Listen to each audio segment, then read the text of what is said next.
So, dann wollen wir doch gleich mal unser Kleidungsstück ein bisschen aufwerten und ein Label aufnähen. Warum muss da eigentlich immer Handmade oder Homemade draufstehen oder Made with Love? Irgendwie ödet mich das an. Geht es euch genauso? Dann kommen hier meine 5 Tipps, wie ihr eure Labels selbst gestalten könnt. Viel Spaß beim Video! Diesen Tipp habe ich nicht ins Ranking genommen. Vielleicht kennt ihr ihn auch schon. Vielleicht habt ihr diese coolen Webbänder auch schon mal gehabt oder aus einer Überraschungstüte mit Tüdelkram. Aus Webbändern könnt ihr auch so kleine Labels machen oder so kleine Patches. Dafür schneidet ihr euch einfach ein Stück ab und nehmt es dann um den Stoff rum. Am besten macht sich das an einem Saum und ihr näht es dann mit dem Saum fest. Ich zeige euch das hier einmal. Also ihr klappt das mit rum und würdet dann einfach mit drüber nähen, damit es gleich mit versäubert ist und nicht ausfransen kann. Und fertig. Das zählt aber nicht als Tipp, denn jetzt kommen wir zu Tipp Nummer 1. Textilstempel. Die machen sich ganz hervorragend auf SnapPep. Das ist dieses Papier, das sich so ein bisschen anfühlt wie Leder. Oder auch auf Stoff. Zum Beispiel könnt ihr da Jersey-Stoff nehmen und den einfach mal bestempeln. Ich habe hier Stempelfarbe für Textilien, das ist ganz wichtig, sonst wäscht sich das Ganze wieder aus. Also ihr nehmt einen schönen Stempel, ich habe hier so ganz kleine mir gesucht auf einer Messe, nehme diese Farbe und dann drücke ich schön den Stempel auf. Je nachdem wie doll ihr das aufdrückt, desto schöner sieht man dann das Motiv. Ich habe jetzt nicht doll genug aufgedrückt. Ich probiere das einfach nochmal. Ich habe noch einen Patch übrig. Genau. So sieht man es viel deutlicher. Ihr seht auch oben diese Katze. Die habe ich zum Beispiel auch als einen kleinen Stempel. Und die nehme ich auch sehr gerne als Patch. Übrigens sehen alle Labels, die ich euch hier vorstelle, super cool aus unter Taschen. Also wenn ihr eine Hosentasche annäht, dann klemmt ihr ein Label mit unter. Ich zeige euch das einmal an dünnem Jeansstoff. Das wird so unter die Tasche gesteckt und dann ganz normal festgenäht, so wie ihr die Tasche auch festnähen würdet. Nur, dass dieses Label noch mit drunter ist. Und ich zeige euch gleich mal, wie das aussieht. Das soll jetzt einmal im Beispiel sein. So sieht das dann aus. Es klemmt dann sozusagen so unter der Tasche. Das sieht so stark aus. Tipp Nummer 2 ist der Textilmarker oder Textilstift. Ihr habt vielleicht schon von so Stiften gehört, mit denen man auf T-Shirts malen kann. Ich habe hier einen Textilmarker, mit dem habe ich einfach mal auf SnapPep gemalt. Oder ich nehme hier einen Streifen Jersey. Ich habe hier nämlich noch einen weißen Rest übrig und auf den kann ich jetzt zum Beispiel schreiben oder malen. Ich empfehle, das Ganze mit Nähgewichten zu fixieren, sonst macht sich das ziemlich schwierig, auf so einem kleinen Stück Stoff etwas zu schreiben. Ich muss sogar noch mit dem Finger ein bisschen nachhelfen, damit es auch wirklich hält und dann ganz vorsichtig mit wenig Druck kann man so feine Buchstaben malen oder vielleicht sogar ein kleines Herz. Ich finde, das sieht auch sehr hübsch aus, wenn man sich so ein Stoffpatch annäht, beziehungsweise das als Label benutzt und ihr habt gleich wieder was ihr mit euren Stoffresten anfangen könnt. Apropos Stoffreste, wenn es euch schwer fällt, auf Stoff zu zeichnen, dann könnt ihr mit euren Stoffresten natürlich auch noch ein bisschen üben. Kommen wir doch mal zum nächsten Tipp. Tipp Nummer 3. Wir können doch auch etwas plotten. Und zwar nehme ich hier wieder ganz normales SnapPep und darauf können wir jetzt dieses coole Herz plotten.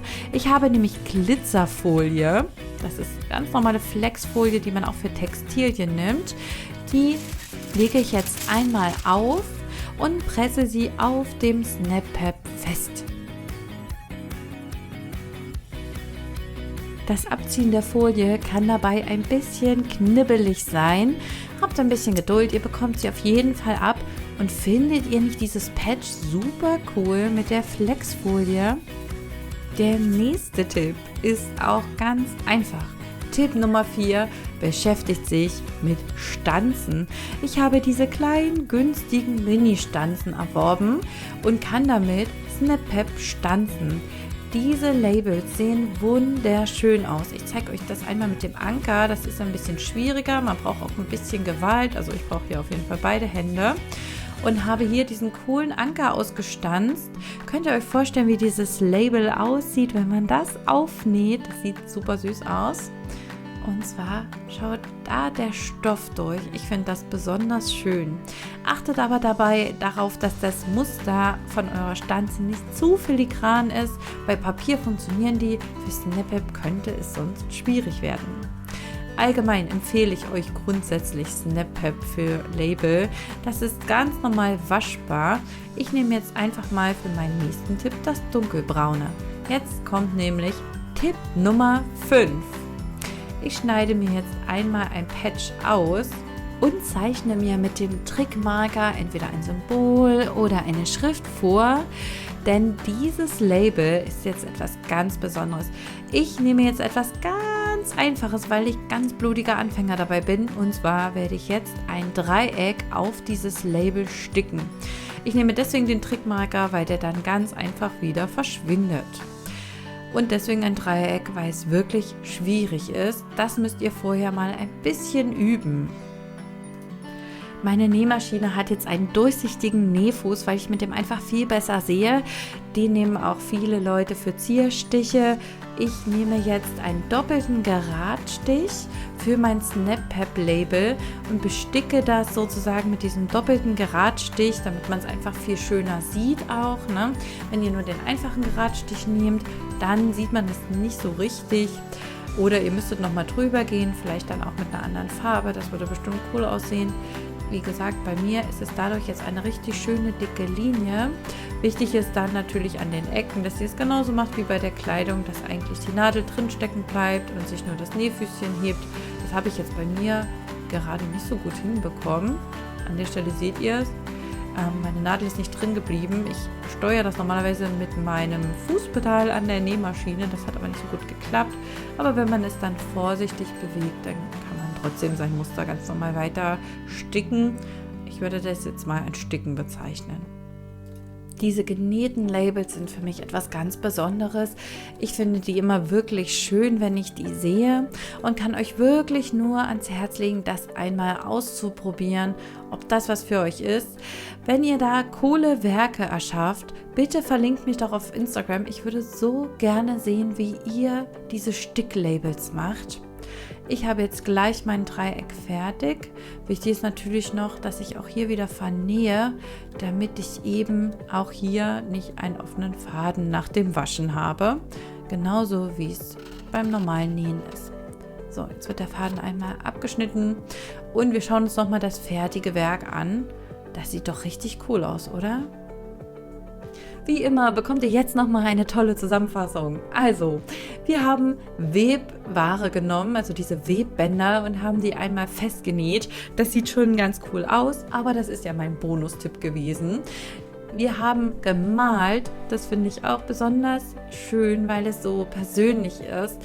Ihr könnt die Labels einfach bemalen, also sei es Stoff oder sei es SnapPep. Allgemein lege ich euch aber für Labels auf jeden Fall SnapPep ans Herz.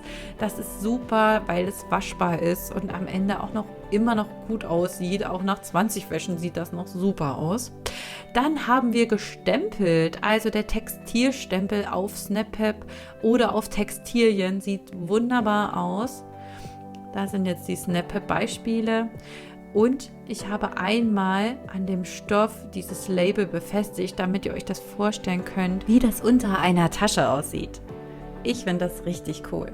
Dann haben wir noch geplottet. Die geplotteten Labels sind auch wirklich cool und individuell. Und dann haben wir noch gestanzt.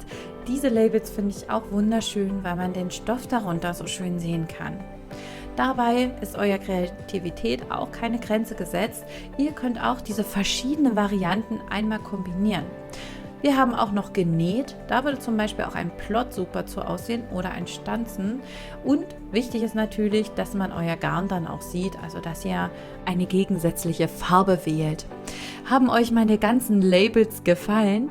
Ich wünsche euch ganz viel Spaß beim Nachzeichnen, Nachmalen und Nachnähen.